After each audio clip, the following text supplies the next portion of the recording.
बिहार में बाहर है, नीतीश कुमार है। ये लाइन तो आपने सुना ही होगा, बहुत ज़्यादा चर्चा रहता है मेरे भाई चुनाव के समय में बिहार में ये। ठीक है कि अगर आप बिहार में बाहर चाहते हैं तो आपको नीतीश कुमार को लाना पड़ेगा और वहीं बाहर दिला सकते हैं। सही बात है मेरे भाई, नीतीश बाबू कहा जाता है बड़े प्यार से नीतीश जी को यहाँ पे हमारे बिहार में, और बाबू हैं भी। लेकिन बात यहाँ पर ये होती है कि जिस तरीके से बिहार में जो परीक्षाएं हो रही हैं, चाहे वो 10वीं का पेपर हो, 12वीं का पेपर हो, ग्रेजुएशन का पेपर हो, या फिर बिहार में कोई भी सरकारी भर्ती हो, क्या वो सही तरीके से हो रहा है? एक उसके ऊपर बहुत बड़ा क्वेश्चन मार्क उठ जाता है। बिहार एक ऐसा राज्य है जिसके ऊपर पूरे भारत की नज़र होती है, पूरे के पूरे स्टेट जो है यहाँ पर देख रहे होते हैं। यहाँ पर बिहार एक ऐसा राज्य बन जाता है जिसने पिछले कुछ सालों में सबसे ज़्यादा आईएएस आईपीएस तक भी दिए हुए हैं, और यहीं के लोग पढ़कर मेरे भाई यूपीएससी में प्रथम स्थान तक भी प्राप्त करते हैं। और फिर जब वही लोग डिपार्टमेंट में जाते हैं तो मेरे भाई जाकर फिर सारा धंधा, सारा मेरे भाई जो घोटाला है वो करना शुरू कर देते हैं। आज बात है मेरे भाई, बिहार में एक छोटा सा पेपर हुआ बिहार के कांस्टेबल का, और अभी 3 दिन पहले मैंने यूट्यूब के एक छोटे से वीडियो में कहा था कि बिहार में लगभग हर पेपर जो है वो लीक हो रहा होता है और एग्जाम होने के पहले उसके आंसर की आ जाती है। आज भी कुछ ऐसा ही देखने को मिला।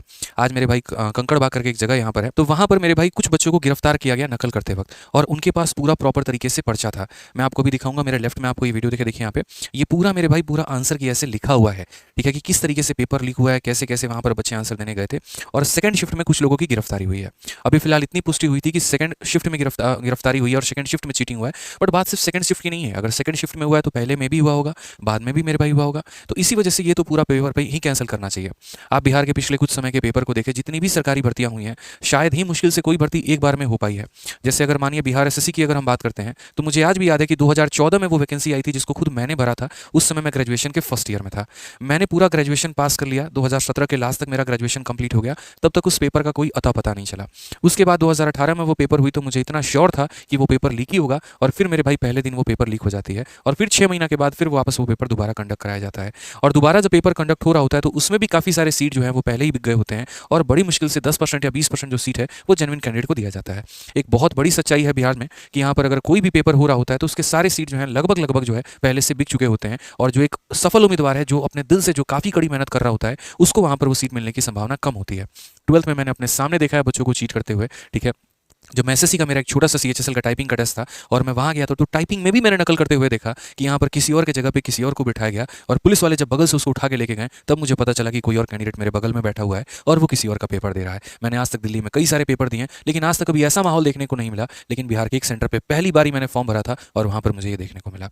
मेरी बातों से हो सकता है सरकार को हाथ हो, मेरा कोई भी रीज़न यहाँ पर आप लोगों को हाथ करने का नहीं है। मेरा कंसर्न तो बस आपको उन बच्चों के मेहनत पे ले जाना है कि आप ये समझिए कि आप ही के राज्य का बच्चा वो खेती भी करता है, वो ट्यूशन भी पढ़ाता है, वो साइकिल से मेरे भाई अपने ट्यूशन जाता है, पूरे दिन 6 महीने से साल भर वो डेडिकेशन से मेहनत करता है। बड़ी मुश्किल से कोई एक वैकेंसी आती है तो उसके मन में एक सपना दिखता है, एक होप दिखता है कि अब शायद मैं वो नौकरी निकाल पाऊंगा, अब शायद मैं अपने माँ बाप के स्तर को सुधार पाऊंगा, अब मैं अपने आप से उस बेरोजगारी के कलंक को उठा पाऊंगा और मैं अपने आप को एक रोजगार व्यक्ति कहला पाऊंगा, एक कामयाब इंसान होते मैं अपने आप को देख पाऊंगा। उसके लिए वो सुबह उठते ही फिजिकल की तैयारी शुरू कर देता है, जितने गेस्ट पेपर होते हैं वो सब पढ़ना शुरू कर देता है। एक छोटा सा कमरा लेके उसी में खाना बना के खा रहा है, उसी में पढ़ रहा है, दोस्तों के साथ वो सेट लगा रहा है, बड़ा हंसी खुशी वो सेंटर पे पेपर देने जाता है। और जब वो पेपर देने जाता है तो पता चलता है कि सबके पास आंसर की है, सिर्फ उसी के पास आंसर की नहीं है। पेपर देके जब वो निकलता है तो पता चलता है पूरा का पूरा पेपर ही लीक हो गया है। बात यहाँ पेपर कैंसिल करने की भी नहीं है। आप एक बात को समझिए कि यहाँ पर एक पेपर देने जाते वक्त भी है ना, अगर 100 रुपये या 150 रुपये की ट्रेन की टिकट होती है ना, तो बच्चों के पास वो 100-150 रुपये भी नहीं होते कि वो ट्रेन की टिकट कटा के जाए जनरल में लटकते किसी भी तरीके से जमीन पर बैठ के लेट के लोगों से रिक्वेस्ट करके कहीं पे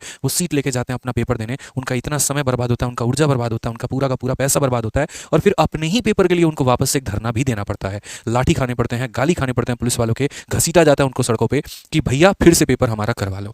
मतलब या तो सरकार की मंशा ऐसी है कि ठीक है हम तुमको एक ही वैकेंसी के लिए 4 साल तक तड़पाएंगे, पहले तो हम पेपर का जुमला निकालेंगे, फिर हम पेपर लीक करवाएंगे, तुम परेशान हो जाना, फिर उसके बाद तुम मेरे पास रोते रहना, फिर पहले 1 साल तक तुम कैंपेन करना, रोना गाना, तब फिर से तुम्हारा हम पेपर करवाएंगे, और हम तुम पे इतना नहीं छोड़ देंगे, इतना नहीं छोड़ देंगे कि लास्ट में तुम बोल दोगे मालिक बस रिजल्ट दे दो, यहाँ पे किसी भी तरीके से दे दो, ताकि वो 10-20% जो जेन्युइन बच्चा है उसका घर बच जाए, क्योंकि 80% सीट तो बिक रखा है।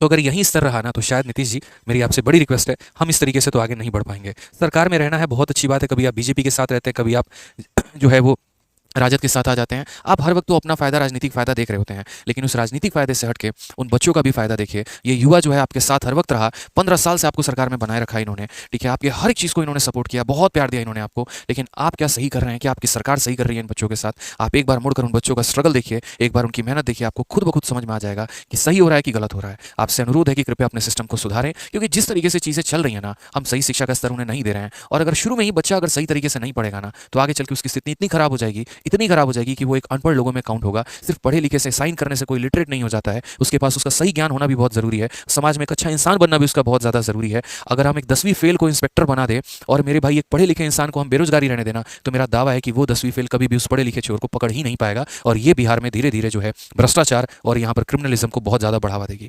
ठीक है, और इस लेवल पर आ जाएगी कि आपकी सरकार वहाँ पर विफल हो जाएगी और कुछ नहीं कर पाएगी।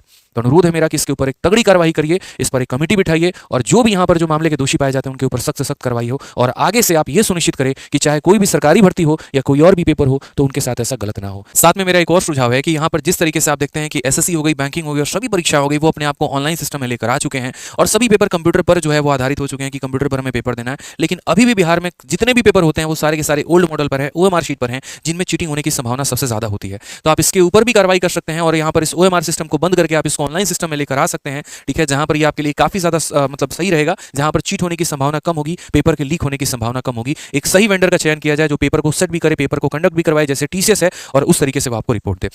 और बच्चों से मेरा अनुरोध है कि भाई देखो, आप लोगों के सपोर्ट में हम हैं, जो भी होगा वो करेंगे। अगर कैंपेन करना है, किसी भी तरीके से कोई भी बात है, तो आपके सपोर्ट में हम हैं। ये पेपर कैंसिल होना चाहिए और यहाँ पर बाकी सभी बच्चों का जो है वो बेनिफिट होना चाहिए। आप लोग तैयारी करते रहिए, अपने आप को निराश मत फील करिए। इसके लिए जो भी संभव हो पाएगा वो हम लोग करेंगे। बाकी चैनल को सब्सक्राइब करके, वीडियो को लाइक करके अपना सपोर्ट जताएं और ये वीडियो हर जगह पर शेयर करें, हर एक बच्चे के पास शेयर करें, क्योंकि इसमें आपकी आवाज़ है, ये आपके लिए बात कही गई है, आपके हक में बात कही गई है, तो इसका उठना बहुत जरूरी है। आप अलग अलग सरकार के ऑफिशियल्स को इसमें टैग करिए, क्योंकि जब तक हम इसे बड़ा मुद्दा नहीं बनाएंगे, जब तक ये लोगों तक नहीं पहुंचेगा, कुछ भी नहीं होने वाला है। सिस्टम सो रही थी, सिस्टम सोते रहेगी। किसी एक ने आवाज़ उठाया था और फिर वो मेरे भाई यूं दब हो जाएगा, खत्म हो जाएगा। उसकी बात को दूर तक पहुंचाने वाला कोई नहीं रहेगा। तो ये अगर आवाज उठाई गई है तो आपके लिए उठाई गई है, तो इसको दूर दूर तक पहुंचाइए और लोगों को टैग करिए, लोगों को शेयर करिए और इस सिस्टम को, इस बात को बदलने पे मजबूर करिए। ठीक है, बाकी मेरी बात से कहीं भी सहमत हो तो कमेंट जरूर करिएगा और वीडियो को, चैनल को सब्सक्राइब करके अपना सपोर्ट जरूर दिखाइएगा। धन्यवाद।